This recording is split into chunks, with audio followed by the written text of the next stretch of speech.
নমস্কার বন্ধুরা, আজকে স্বপ্নের রান্নাঘরে আমি তোমাদের সঙ্গে শেয়ার করছি আলু কুমড়ার ছোলা চিংড়ি। তো এই যে নিয়ে নিয়েছি দুটো আলু, এই যে নিয়ে নিয়েছি কুমড়ো, এই যে ছোলা ভিজানো ছোলা, আর এই যে চিংড়ি মাছটা আমি ভালোভাবে ভেজে নিয়েছি। তো আমি এরপর কুমড়াটা কেটে নেব।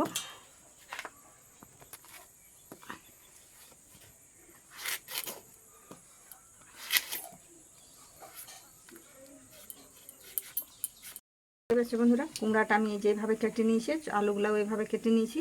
এটা এবার আমি একটু ভালোভাবে একটু ভেজে নেবো। বসিয়ে নিয়েছি, কড়াই একটু তেল দেবো, এই সামান্য একটু তেল দেবো, তেলটা হালকা একটু ভেজে নিতে হবে। দেখতে পাচ্ছি আমার তেল গরম হয়ে গেছে।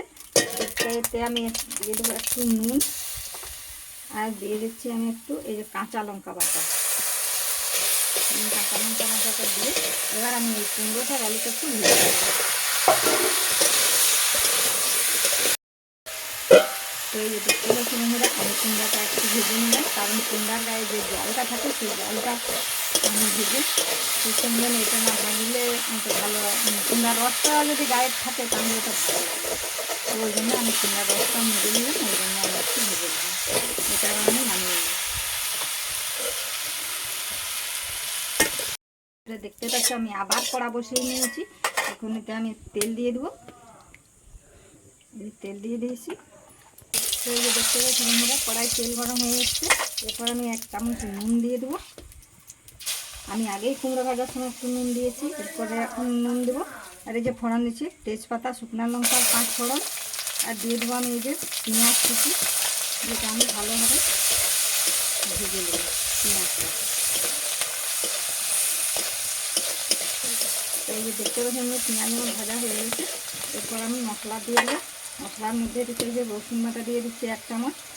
খুব সিম্পল রান্না, ঘরোয়া রান্না, ঘরে যেসব মশলাপাতি থাকে সেই দিয়েই এই রান্নাটা হয়। এই রান্নাটা সেই দিয়ে করলে ভালো লাগে। আদা বাটা, রসুন বাটা দিয়ে দিলাম। এরপর আমি দিয়ে দেবো জিরা বাটা। এরপর আমি দিয়ে দিচ্ছি 1 চামচ জিরা বাটা।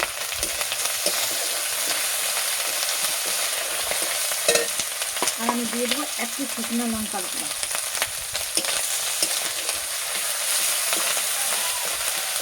দিয়ে এটা আমার ভাজা হয়ে এসছে।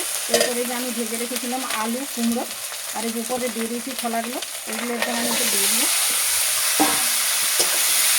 এরপরে আমি দিয়ে দেবো পরিমাণ মতো হলুদ। আর নুনটা আমি আগেই দিয়েছি, আর নুন দেওয়ার দরকার নেই। এরপর পরে যে যেমন বুঝবে টেস্ট করে নুন দিতে পারো। নুনটা আমি ভালোভাবে ভেজে নিচ্ছি। এরপর আমি একটু ঢাকা দেবো। এই যে দেখতে পাচ্ছি বন্ধুরা, এটা আমি ভেজে নিয়েছি, আর ভাজাও হয়ে এসছে, আর হাফ সিদ্ধও হয়ে এসছে। এই যে দেখতে পাচ্ছি হাফ সিদ্ধ হয়ে এসছে। এরপর আমি ভালোভাবে সিদ্ধ হবে, তার জন্য একটু জল দেবো।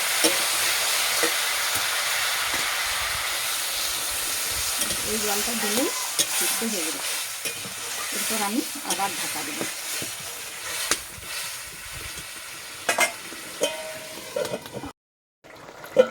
এই যে দেখতে পাচ্ছেন বন্ধুরা, কুমড়া তরকারি কি সুন্দর হয়েছে আর কি সুন্দর ফুটে গেছে। এরপর এটাতে আমি একটু চিনি দিয়ে দেবো। এই যে একটু চিনি দিয়ে দিলাম,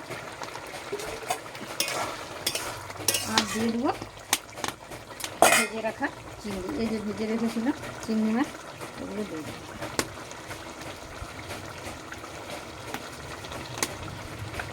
দিয়ে এটাকে আমি ভালোভাবে নেড়ে নেবো।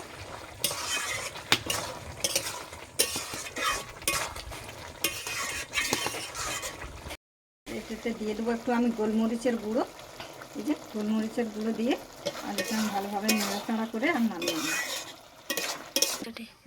তো এই যে দেখতেই পাচ্ছ বন্ধুরা, আর আলু কুমড়া ছোলা চিংড়ি কি সুন্দর হয়েছে।